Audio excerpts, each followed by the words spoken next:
ரெண்டாவது, குழந்தைகளுக்கு இந்த மாதிரி உணவு தயாரிக்கும் போது உணவு அதுல சர்க்கரை போடலாமா இல்ல உப்பு சேர்த்துக்கலாமா, இந்த சந்தேகம் நிறைய பேர் இருக்கு. ஏன்னா நம்ம பல பல முறை சேனல்கள் எல்லாம் பாக்குறோம். அதாவது உப்பும் சர்க்கரையும் நம்ம உயிருக்கு ரொம்ப ரொம்ப அவசியமானது. அதை நம்ம டயட்ல இல்லாம இருக்கவே கூடாது. கடவுளே சர்க்கரையை நம்ம டயட்ல தாய்ப்பாலையும் சர்க்கரையை வச்சிருக்காரு, லாக்டோஸ் என்ற சர்க்கரைய. அரிசி பருப்புல மால்டோஸ் வச்சிருக்காரு.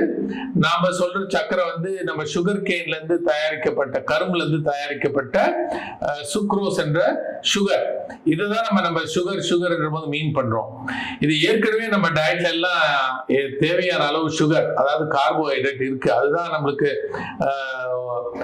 நம்ம அரிசிக்கு இனிப்பை கொடுக்குது, பாலுக்கும் இனிப்பை கொடுக்குது. சோ சுகரை கண்டு பயப்பட வேண்டாம். அளவுக்கு அதிகமா நம்ம சுக்ரோஸ் என்று சொல்லக்கூடிய கேன் சுகர், கரும்பு சுகரை ரொம்ப சேர்க்க வேண்டாம். ஏன்னா இந்த சுகர் ஆனது குழந்தைங்களுடைய வெறும் சுகர் நிறைய சாப்பிட்டாங்கன்னா அது இம்பேலன்ஸ் டயட் ஆயிடும். குழந்தை ஒரு விதமான ருசிக்கே பழக்கப்பட்டு போயிடுச்சுன்னா அதுக்கப்புறம் மீதி ருசிகளை அதுக்கு நம்ம இன்ட்ரடியூஸ் பண்ண முடியாம போயிடும்.